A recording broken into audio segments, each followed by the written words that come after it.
Hello everybody. In previous weeks we've taken a look at a couple different rigging techniques and tools. We looked at constraints and we also looked at the connection editor and took a brief look at some utility nodes.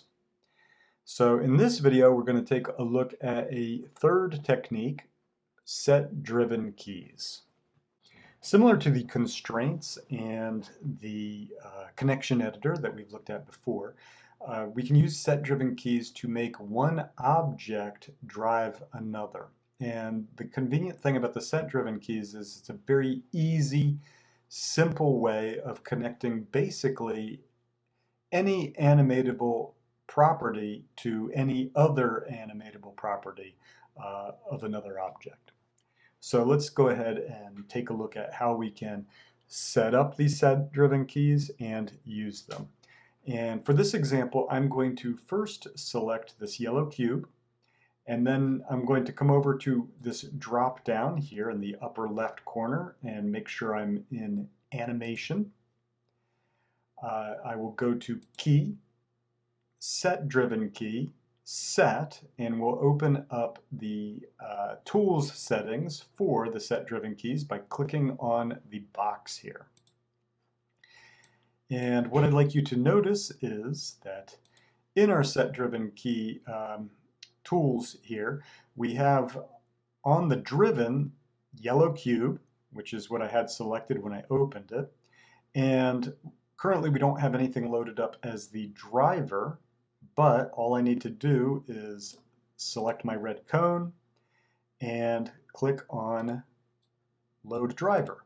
So now we have two things here in our set-driven key dialog.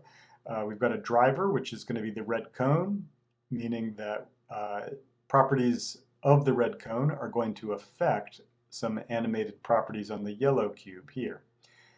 Red cone is the driver, the yellow cube is the driven. Now, the thing that's important to understand about these set-driven keys is that I can take any of these animatable channels of my red cone and have it drive any of these animatable channels on my yellow cube. So let's take a look at how that works. I'm going to take the red cone's translate X, and I select it here. And I'm going to have it drive the scale X of my yellow cube. So I'll select that. So as you can see, currently I have translate X selected for the red cone and the scale X selected for the yellow cube. With both of those selected, I'm going to click on the key button. Now, if I select my yellow cube, notice that in my channel box, the scale X has this blue tick mark on it, indicating that it's being controlled by something else. The next step that I'm going to do is I'm going to take my red cone and I'm going to move it on the translate X. So I'll move it, let's say, 2 units in this direction, in the positive direction. And I'll take my cube, and because we're working with scale X, I'm going to scale it. I can scale it 2 units. I could scale it any amount I want, actually. But in this case, we'll go ahead and just keep it 2 and 2. And now that I've done that, I'm going to key it again. So now, notice what happens when I take my cone and I move it on the x-axis. You'll notice that it's now scaling the cube on its x-axis. However, if I take the cone above the value of 2, it will no longer be scaling, as well as if I take the cone and give it a negative value on the scale, on the translate X, it also will not have an effect on the yellow cube.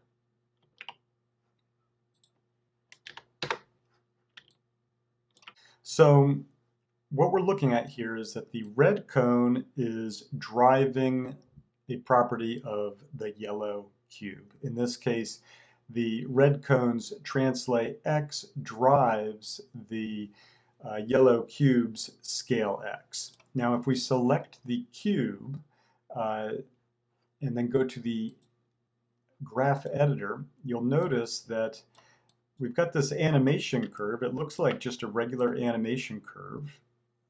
However, it's actually a little bit different, obviously, because it's using the set-driven keys. But here it is, the scale X with its animation keys through the set-driven key in Maya. Let's go ahead and connect a few more properties on this. So this time we'll go ahead and take perhaps the cones, translate y, and we'll connect it to the scale y of our cube. Once again, I haven't done any changes to this. I'll go ahead and key it. So now that we've keyed its initial position, I'm going to move the red cone up 2 units. And we'll go ahead and scale our yellow cube 2 units, and we'll key that as well. So now you'll see that when I move the cone on the X, it scales the X on the cube, and when I move the cone on the Y, it scales it on the Y as well. And because we've worked with the Y and X, let's go ahead and finish this off by using set-driven keys on the Z as well. So I'll go ahead and select the translate Z for my red cone, and I'll select the scale Z for my cube. We'll key it, move the cone over. We'll be consistent and just move it over 2 units. And we'll scale our cube 2 units as well, and go ahead and key that. So now on all 3 axes, when we move our cone, it will scale the appropriate axis on the cube as well. So if I select the cube, you'll notice, of course, that the scale X, Y, and Z are being controlled by something else here, and we know that that is the red cone. Move the cone, select the cube, you'll notice that the cube has scale X set to 2, which has been driven by our red cone. Now, in addition, if I were to take the red cone, let's say on the x-axis, I bring it forward, it scales, because we've told it to do so in our set-driven key here. But if I take it to negative values, you'll notice that it doesn't do anything.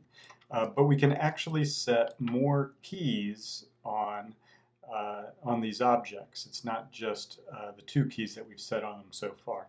So for instance, if I select, if we continue work on the scale X and the, well, let's see, the translate X and the scale X here, and I decide to move this cone to the -2 value, let's say, and I scale my cube as well, -2, I can key that as well. And now, when we move this forward or backwards, we get the scale happening. But it will stop scaling once I take this red cone to a value greater than -2.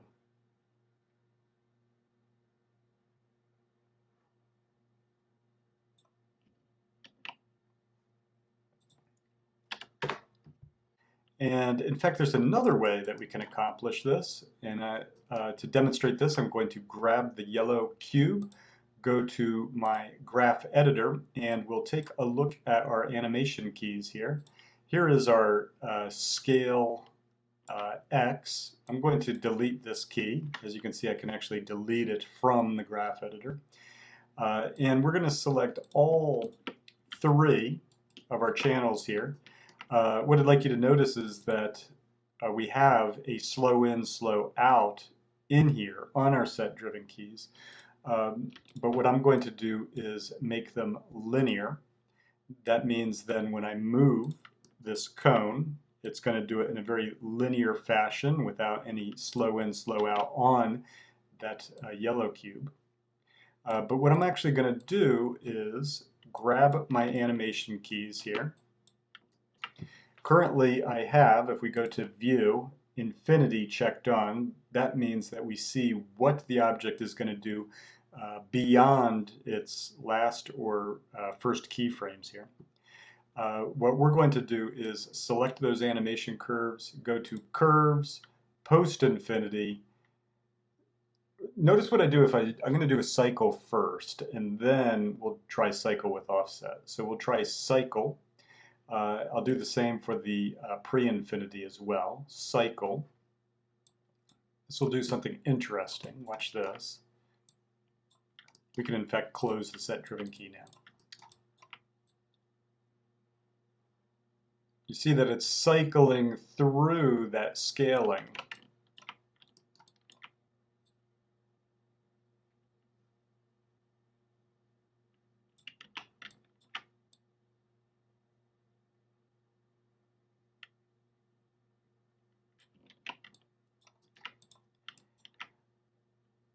If we don't want it to do that, we want it to just scale endlessly, I'll select my animation curves, go to Curves Pre-Infinity, Cycle with Offset, and Curves Post-Infinity, Cycle with Offset.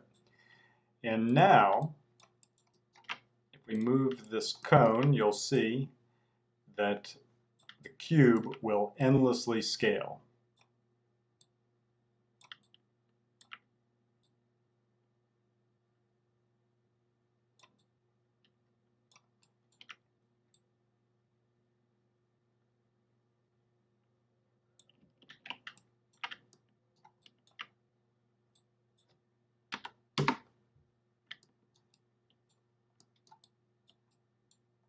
Now, while we have, for this example, the red cone as the driver and the yellow cone as the driven, we can also reverse this and have the yellow cone drive some of the properties of our red cone here. So let's give that a try. I'm going to go to my set-driven keys once again. I have the, I have the cube selected right now, but let's go ahead and open up this set-driven key. What I'm actually going to do is load up now the yellow cube as the driver and the red cone as the driven. And we'll try, let's say, connecting the, let's try connecting the cube's rotate X to property on the cone. So for instance, we could maybe connect it to the cone's rotate Z. Give that a try. So we'll go ahead and key that. I'll rotate my cone on the x-axis.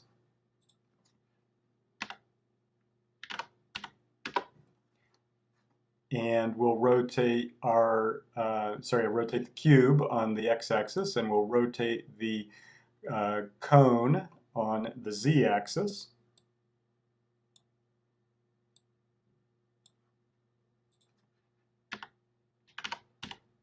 And key it. And now our cone will still drive the scale of the cube, but the cube will drive some of the rotation of the cone.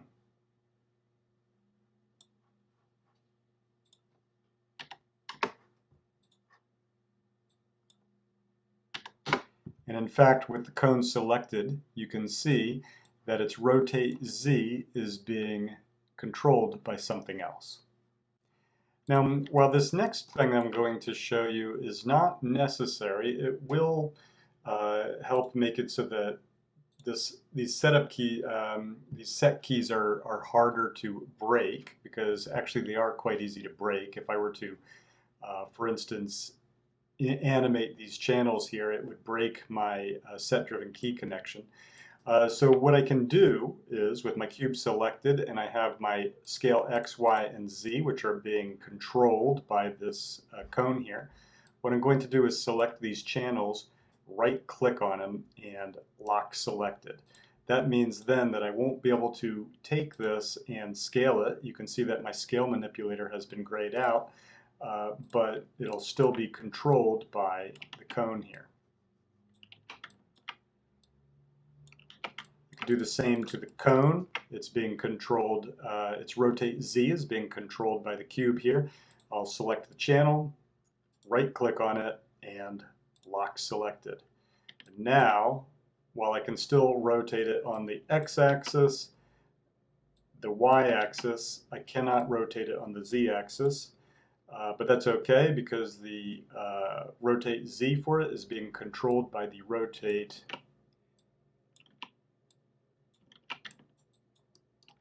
let's see, I think I broke something here. Actually, I didn't break anything. If you remember the way I set the keys on there, it's not going to do anything if I rotate it in the positive direction, but if I rotate it in its negative direction, it affects the cone here. Now, if we wanted, we could, of course, take that cone, go to our graph editor, and we could go to curves, pre-infinity, cycle with offset, and curves, post-infinity, cycle with offset. Notice that it has this slow in, slow out at the beginning and the end of it, which is going to be somewhat apparent if we rotate this. It's very subtle, but you can see as I rotate this around that it does slow down even as I continuously rotate my cube.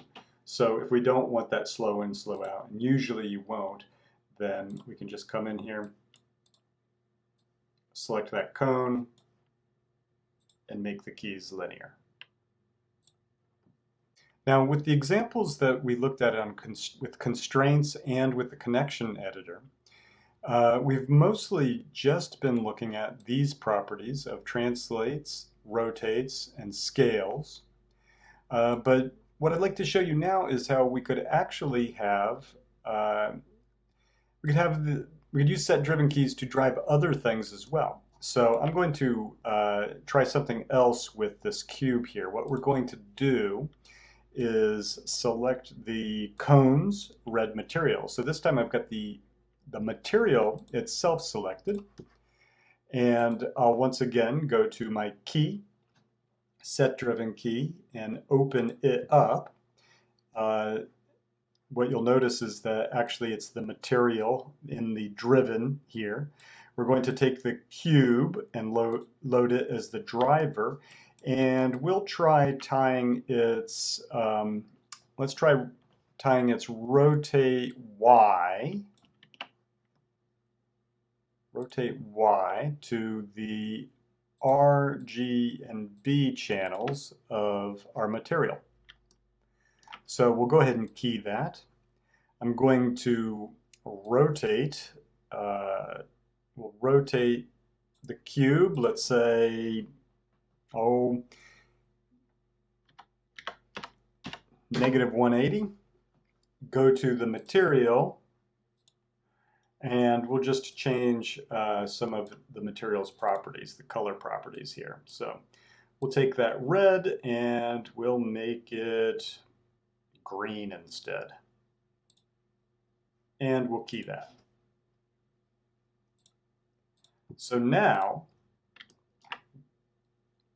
when we rotate our cube, it'll rotate the cone on that axis, and when we rotate it on the y-axis, it will change the color of the cone, because in fact it's actually affecting the material that's been applied to the cone.